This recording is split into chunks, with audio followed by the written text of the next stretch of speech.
as soon as possible kuti asaramba achienda mberi, because akadziya musoro kana kuti akaratidza uchenjeri hwake munyika, ende anogona kulidha vanhu sezvakaita matongogara. Then tongogara akadziya musoro akalidha vanhu nguva yehondo, akafoma pati yake yeZANU-PF. Then ivo veZANU-PF vana Mugabe vachibva pano paPretoria pachikoro vachidzokera kuZimbabwe, vakaona kuti munhu gemu raanaro ende intelligence dzaanadzo, kana tikamurega eliminating, kumuuraya nana Opa Muchinguri, Opa Muchinguri anobuda kamwe nomukadzi wake nana Mai Muchinguri vanobuda kamwe. But those people, they are dangerous in ZANU-PF.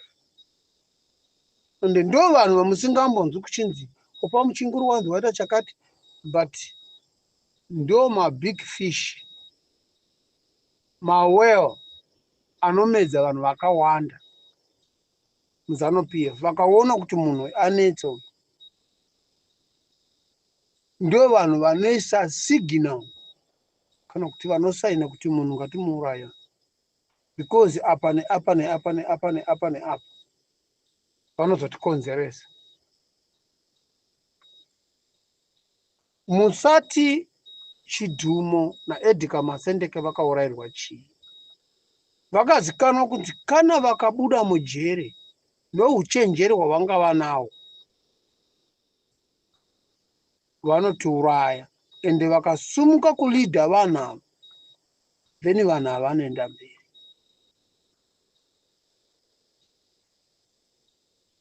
Ende ukaita munhu ane zita rinoenda mbiri muZimbabwe usiri muZANU-PF, life yako iwewe iri pa question mark, iri pa danger nevanhu veZANU-PF. Ende zvandiri kutaura izvi vanotozviziva kuti ndo zvinoitika muZANU-PF. Chero ukada kuti uite farming, vari mufarming vazhinji vakatogrebhiwa neZANU-PF, because ukangoda kuita out of ZANU-PF vanoisa question mark. Ende mawire avanoita kwauri iwewe, kana vachida kukupfimba, kana kuti vachida kukushandisa, kana kuti kushanda newe, vanotanga kuisa mari mberi. Chanotanga interview first, then voisa mari mberi. Ende vaisa mari mberi paproject yako, kana kuti iwewe pabasa, kana kuti pazviito zvako, kana kuti zvauri kuita iwewe, vanoziva kuti there is no way nokuti unochiramba, kana kuti mangwana unoti azvinhu zvangu, because already they are contribute to your business, already they are contribute to your project, already they are contribute to your brain. Anything what you want to do as a Zimbabwean, vakangoona kuti munhu ari kuita chinhu chinonzi nama-citizens, kana kuti chinofadza, kana kuti chosapotiwa nama-citizens, vanototumira majournalist avo eZANU-PF. Then vokubvunza kuti wakazvitanga sei, ende ndiwani, ende uri kuzviita sei, wakazvigona sei, how hard it is, and how it goes through this and this and that and this and that. Then vozotaura kuti government yanga yafunga kukusapota, ndio mashoko avanoya nawo. And the government, you want to support your project because we've done something better for the citizens in the country. But avadi kukusapota, vanoda kukutorera. Iwe unofungidzira kuti ndasapotewa, ndapiwa mahembe emakaki, akane chiflag chezano PF neflag yeZimbabwe. That is not a meaning of that. Meaning yavo avadi ma-individual anoona kana kuti anoita zvinhu zvinodarikwa zvinoyemurwa kuti kana vanhu totaura pasocial media kana kufacebook, Twitter, Instagram, wherever totaura kuti muonesa nhinge wakaita chinhu chakanaka chisina zano PF mukati. That is what they don't want to hear that. Those foolish people zano PF. Ndakataura ndikati tiri kumhanya izvozvi izvi pawakatanga kuisa nhamba idzi kuti dzive neplatform kule was only the opposition, and pavakaona kuti group iri kana kuti platform iyi iri kusapotiwa nevanhu vakawanda, diaspora, Zimbabwe, wherever, the whole world, and vari kuenda through pauri wewe kule, and vari kutotadza kuziva kuti tokuuraya sei. Injo chokwadi chandiri kukuudza, and uvasise audio iyoyo, because ZANU-PF haidi vanhu vanoexpose wori hwayo, inoda vanhu vari supportage for their corruption.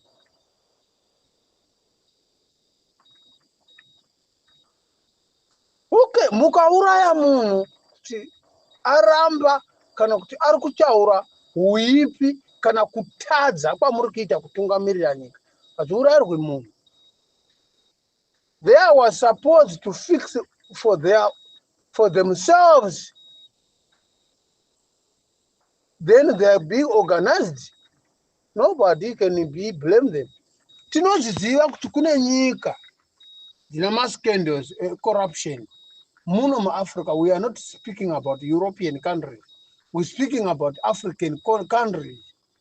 But mukavatarira vanhu ivavo zvipatara zvichiri kushanda, magetsi, electricity, they have it. The economy, the current of the country, they have the one current since the black empowerment start to rule those countries. They are using their own money for their own country. The money, what are they getting from the white people? And them also, they take over the country. They are still use that current of the money. But we can check ZANU-PF. How many currents of money?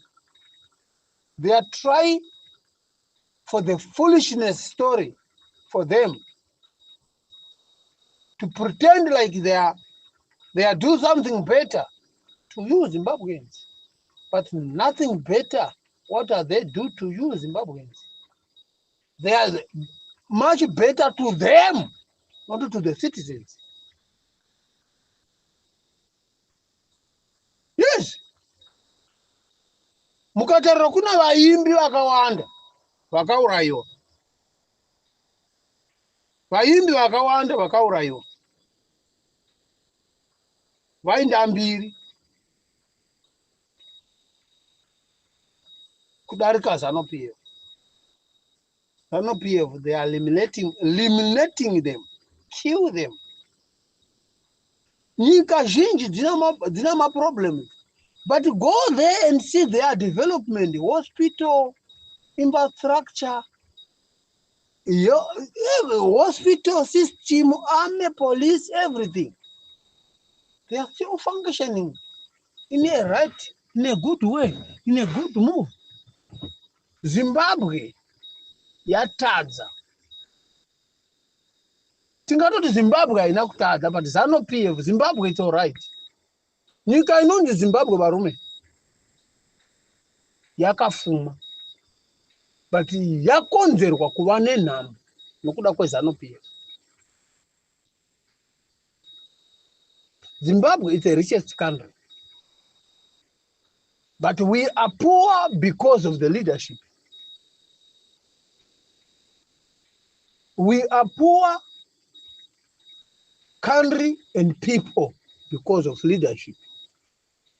Hakuna munhu ari muZANU-PF izvozvi ndogara kusama audio.